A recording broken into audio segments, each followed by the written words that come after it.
Welcome to the Master Passive Income Show. My name is Dustin Heiner, and I have Charles Rose Jr. on the show with me. And we're going to talk to you about, in this recession that we're in right now, how are we going to analyze deals? How are we going to make sure that we're making money from every single property? Because when we buy properties, we want to make money in passive income. You know, that's where you work one time, you get paid over and over and over again. We love having that. So, Charles, glad to have you on the show, man. Man, it's always great to be here on the show with you today, Dustin.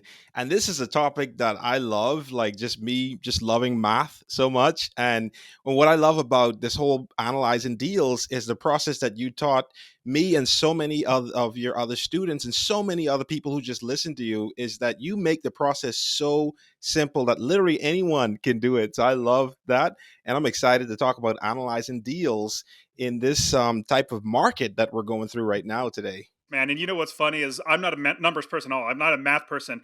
Like I know addition, subtraction, a little bit of multiplication. That's all I know. And so I'm glad we have somebody like you who definitely knows math, knows numbers really, really well. But for me, numbers go in my brain and they kind of disappear and they flutter. They like just evaporate out of my brain. So that's why I have to make it simple because that's the only way I know how to do it. Now, when we're looking at properties, we know that, and this is the Master Passive Income way, what we try to do is we do not buy a property unless we make $250 or more in passive income from the property when we buy the property and we get it rented. And it's really, really simple. I'll break it down to you how I like to look at it. So we account for all of our expenses, everything from the mortgage, your taxes, your insurance, your property manager fees, your repairs, your vacancy factor, like literally everything. We account for that and we add those all up, and those are our expenses. And then we make sure before we buy the property that we can rent it for more than those expenses. And we suggest where you make $250 or more from every single property. So you add them all up. Let's say your expenses are $1,000 total.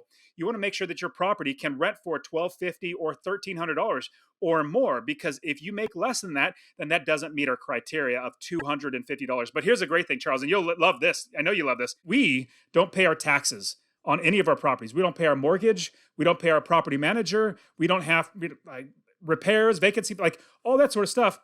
We don't have to pay for that stuff. In fact, we don't have to go get a job to pay for that. Our tenants pay for every bit of that money. And I get a lot of people asking me a question, hey, Dustin, you have a property manager. How do you afford a property manager? I'm like, it's easy. Like, I don't get a job to pay for my property manager.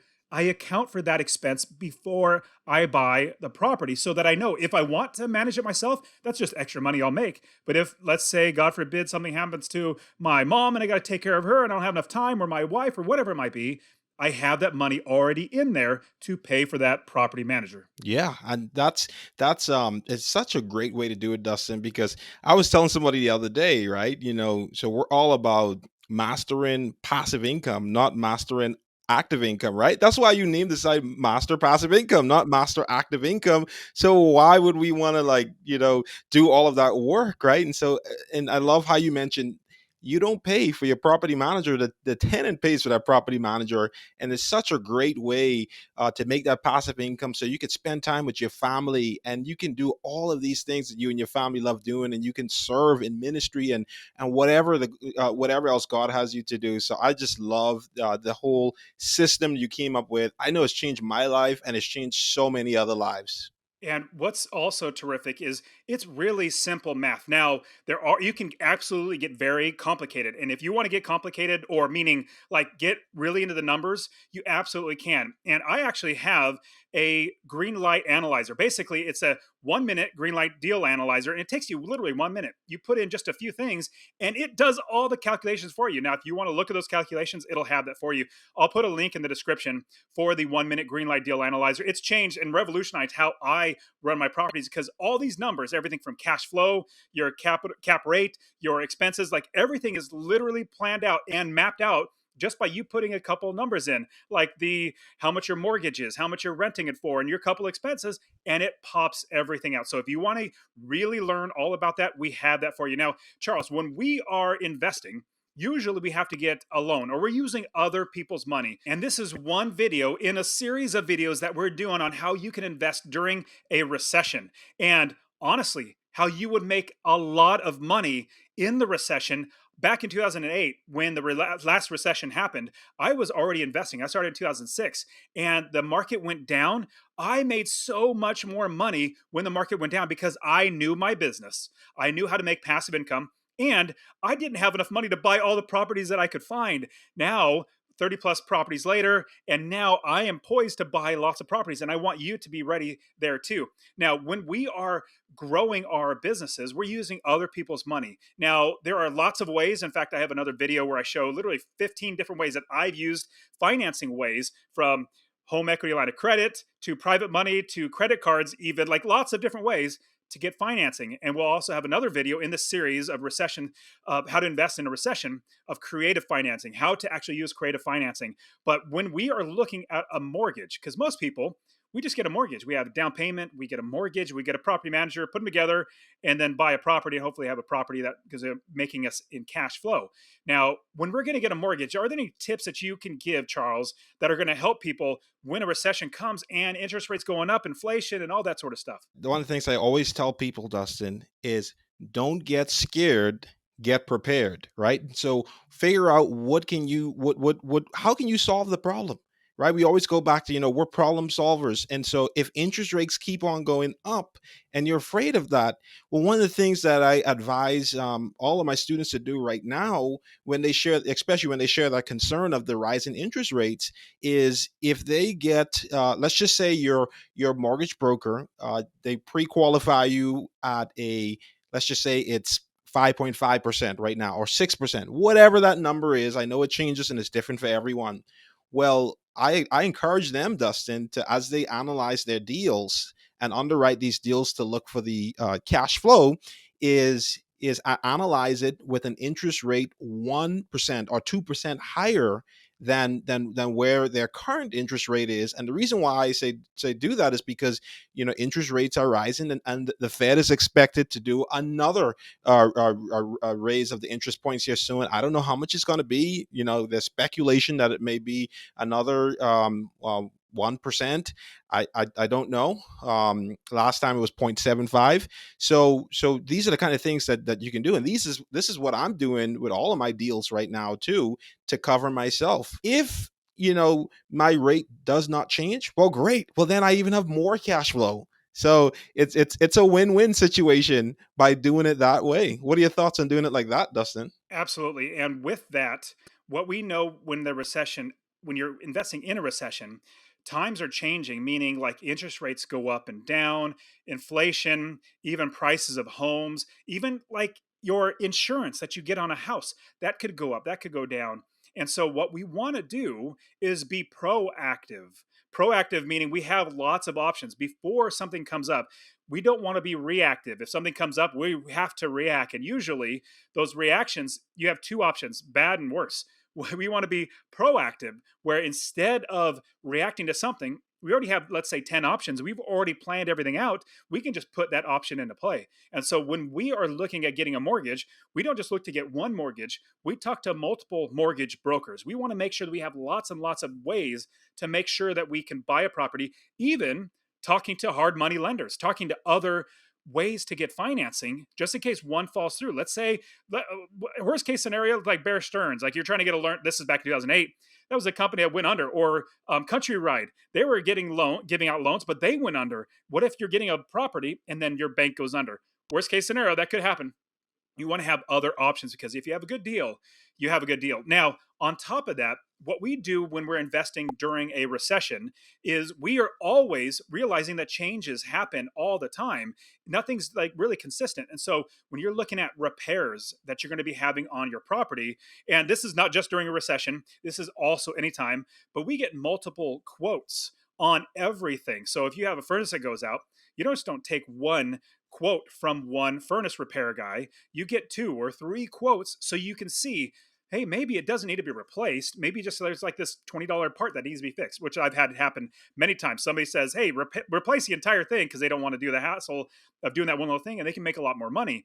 because we don't know. But you call it more people, eventually it'll get around to, hey, no, you just need this one little spot. And on top of that, there's another tip about adding, making sure that we have enough padding in there in case prices go up, right, Charles? That's right. And so, and that's another thing, 'cause Dustin, like right now, I'm hearing so much, from students and different people asking, like, well, what if, I don't have enough money covered for my repairs? What if this happened? What if that happened? Inflation is going up.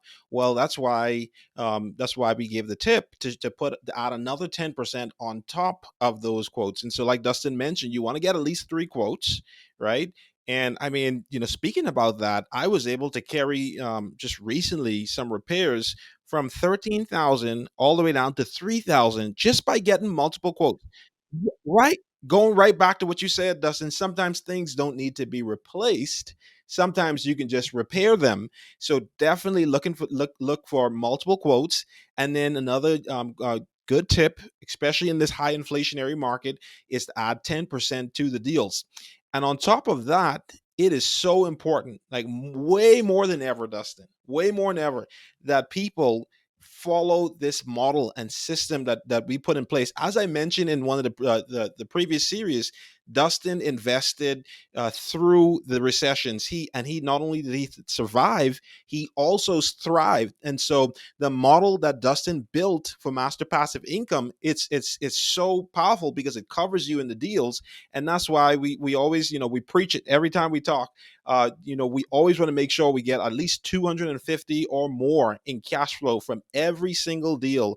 So after, when you have your rent, after your mortgage, your insurance, taxes, your property management fee, also have some reserves in there for expenses like repairs and also vacancies. After all of that, we want to make $250 or more every single month. And on top of that, some of the deals that we look at is we also look for the cookie cutter deals. And by cookie cutter, I'm saying 3 bedroom, 2 bathroom, 1,200 to 1,400 square feet houses. And the reason why is because when the recession happens, or the depression, as Dustin mentioned in one of the other series, a recession is when your neighbors feel it, and a depression is when you feel it. As that starts to happen, people are going to run away from those high end properties, those more expensive properties, and they're going to look for these type of cookie cutter deals. They're going to look for our properties to rent. And so by looking for those kind of properties, we'll be covered in the recession. Dustin, I think you mentioned before that your rents went up even more, right? During the time of the recession, when you experienced it back in '08, right? It sure did. They sure did go up. And what's sad is that people, and when there's a recession and you're investing through the recession, you're going to find that more properties come on the market because sadly, let's say people lose their jobs, they cut hours, or they just don't make enough money. And they were homeowners, but sadly, they have to give up their home. Maybe they got overextended, maybe have too much loans and all that sort of stuff, whatever it might be. But if they have to lose their house, well, that makes them a renter, so the pool of renters goes up. But us, as I mean, there's only a certain amount of properties. Now we're going to be buying those properties from the banks that they give up. At the same time, we'll be happy to rent them any of our properties at a good rate. And so, Charles, exactly like you said, we go $250 a month in passive income. And we do that by accounting for all of our expenses. Remember, we have property manager fees, we have insurance, mortgage, we have vacancy factor. Like, I have all that stuff. We put all those expenses in there. We can make sure we rent it for more. And this cookie cutter type home, these are properties that everybody either wants to buy or rent. 3 bedroom, 2 bath, 1,200 to 1,400 square feet. We want it in a good location. But I will say this, here's a caveat when I say the location. A lot of people have heard the term location, location, location. We scrap that. We as investors don't care about that term, location, location, location, because we're not selling the property. More than likely, I'm going to be literally giving these properties to my kids. You can see them in the video in the background. And so I am literally going to give these properties to my kids because they make money for me in passive income.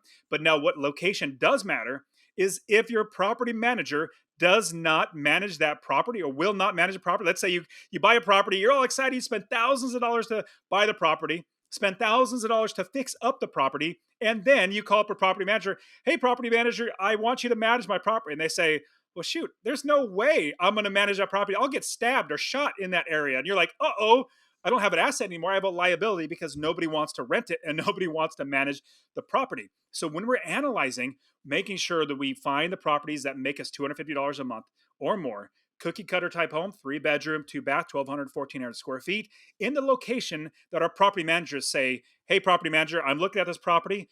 They say, yes, that's a great area. Absolutely go for that. Like, perfect. I can move forward and hang up the phone, and you are off the races because you have an expert literally there helping you make sure that you're doing it right. And we invest all over the country, out of state. We love investing out of state. And with that, if you're going to be buying a property and thinking about passive income, let's say you're going to buy a property and you can't get the $250 a month or more in passive income. Well, the price is just too high. That's really what it comes down to. We need to negotiate the price down and get that price lower so that our mortgage is lower, so that our expenses are lower, so we have more money in passive income. What do you think, Charles? Definitely, Dustin. That's one thing that you always tell us to do: negotiate everything. Literally negotiate everything, because you will be so surprised. I like to share this story. The story when I was first met Dustin, and Dustin was helping me to get my first deal, and I found a deal at a really good I found a deal at a really good price. It met the cash flow requirements. It was cookie cutter. Property management approved it, and all of my numbers worked. And then, Dustin was like, hey, why don't you negotiate the price? There's a roof that needs to be fixed. There's some other things that are going to need to be addressed on the property. Negotiated. So I'm thinking, like, man, Dustin is trying to, cause me to lose this deal. But I'm so glad that I asked Dustin, I listened to Dustin, and I negotiated, and we were able to knock down 10,000 off the price and get a repair credit of $3,000 for the roof. And by the way, we still haven't replaced that roof. We just patched it once with like $300. So negotiation helps you so much to get other deals. And that leads us to this other point, Dustin. And we tell students to do it all the time. Whenever a deal does not work, do not get emotionally attached to the deal. You've got to look at the numbers. You've got to make sure you have that $250 in cash flow. Make sure it's cookie cutter. Make sure your PM approves it. Make sure the numbers work.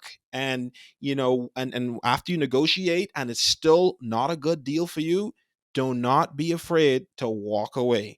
Walking away will help you. It will save you in the long run, because some people, they go ahead and buy out of emotions, and not following this system that's going to help you to avoid losing a bunch of money. Like, we're not in this to lose money, right? We're in this to make money. We're in this to provide for our family. So make money so we can provide for our family. We're providing affordable housing. We're doing all these things, but we're not in this to lose money. So do not be afraid to walk away.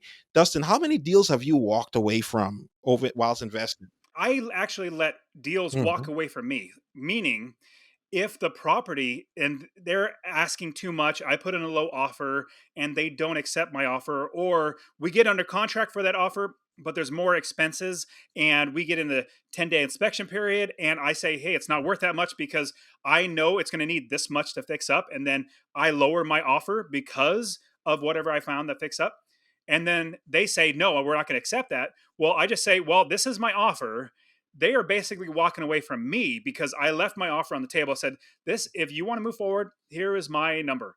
And if you don't, then if in the future it comes around, then I'll still be here with that offer. So that's what, but at the same time, I always let properties go or let them walk away from me if it's not going to fit my business. If I'm not going to make $250 or more in passive income, it's okay. There are Mhm. plenty of fish in the sea or plenty of properties out there for us to buy. So, absolutely, you want to be able to have a really objective point of view where you're looking at I know I need to make $250 or more in passive income. This is just inventory. I'm not going to live there. This is not going to be a place that I'm going to live there for the rest of my life. No, other people will, though, which is great. So you want to make sure that as you are analyzing your properties, you account for all these things. And also, remember, this is one of a series of how to invest in a recession. And we want to make sure that you are making money in passive income. So definitely watch the video. Check out one of the videos that are right around here. And we'll see you guys in the next one.